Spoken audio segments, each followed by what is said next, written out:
అట్లాగే గతంలో జనవాణి విపరీతమైనటువంటి స్పందన వచ్చింది. ప్రభుత్వంలో లేరు, అధికారంలో లేరు, అలాంటిది మీరు ఒక జనవాణి పెట్టి అనేక అర్జీలు, అనేక సమస్యలు తీసుకున్నారు. ఇప్పుడు రేపు వాళ్ళందరికీ ఏమి ఇష్యూలు ఇవ్వబోతున్నారు వాళ్ళ సమస్యల పరిష్కారం కోసం? ఇది జనవాణి అనేది నేను బేసిక్ పాలిటిక్స్కి రాకపోయే ముందు I was reading a lot about public policy 2003.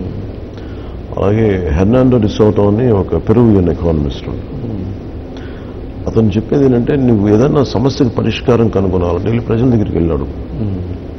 చాలా సింప్లిఫైగా ఎంత ఆ జీవో ఈ జీవో అని కాకుండా అంటే సింపుల్ ఒక మ్యారేజ్ సర్టిఫికేట్ కావాలంటే 30 డిపార్ట్మెంట్ తిరగాలి. అవన్నీ కాకుండా ఏం చేయాలి అంటే నువ్వు వెళ్తే వాళ్ళు చాలా సింపుల్ చెప్తారు పరిష్కారం. You just implement that part.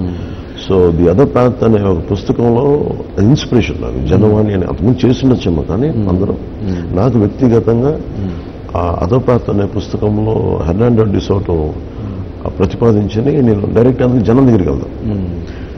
వాళ్ళ సమస్యల్ని పరిష్కారం నేను అధికారంలో లేను, ఎమ్మెల్యే కాదు, ఒక డిఫరెంట్ పొలిటికల్ పార్టీ నడుపుతున్నా. వాళ్ళు ఏం కోరుకుంటున్నారంటే అన్నా నువ్వు పరిష్కారం ఇవ్వలేమని తెలుసు కానీ మాకు చెప్పుకోవడానికి కార్పొరేటర్ కూడా విన్నాను. నువ్వు ఒక పార్టీ నడిపే ప్రెసిడెంట్, నువ్వు వింటావు మా మాట, మాకు వినేవాడు కావాలన్నా. ఫస్ట్ మొదట వింటే మనసు కదులుతుంది, మనసు కదిలితే పరిష్కారం మార్గం వెతుకుతుంది. అసలు వినటానికి సిద్ధంగా లేరు. ఎలక్షన్స్ అయిపోయినాయి, చెవులు కట్టుకుని. నాకేముందంటే Janavani should be a part of every party political process, especial leaders, elected leaders party ఇవన్నీ సమిష్టిగా కూర్చొని చేయాలి స్థానిక సమస్యలకి. It's a very great challenge అది.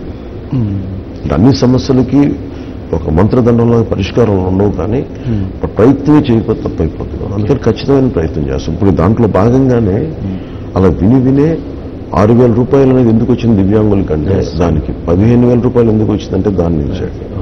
సో మా మేనిఫెస్టో కమిటీ ఇవన్నీ డిస్కషన్స్ లో తెలుగుదేశం కమిటీతో మాట్లాడినప్పుడు ఇవన్నీ బయట ఇంక్లూడ్ చేసుకుంటా వచ్చారు. అలాగే మందకృష్ణ మాదిక్ గారు కూడా చాలా ప్రతిపాదించినాయి ఇవన్నీ. ఇది అపార్ట్ ఫ్రమ్ ఎంఆర్పిఎస్ అండ్ దివ్యాంగుల కోసం బాగా నిలబడ్డవి. సో ఇలాంటి ఒక వాయిస్ కాదు, చాలా మంది వాయిస్లు కలిస్తే అది వచ్చింది.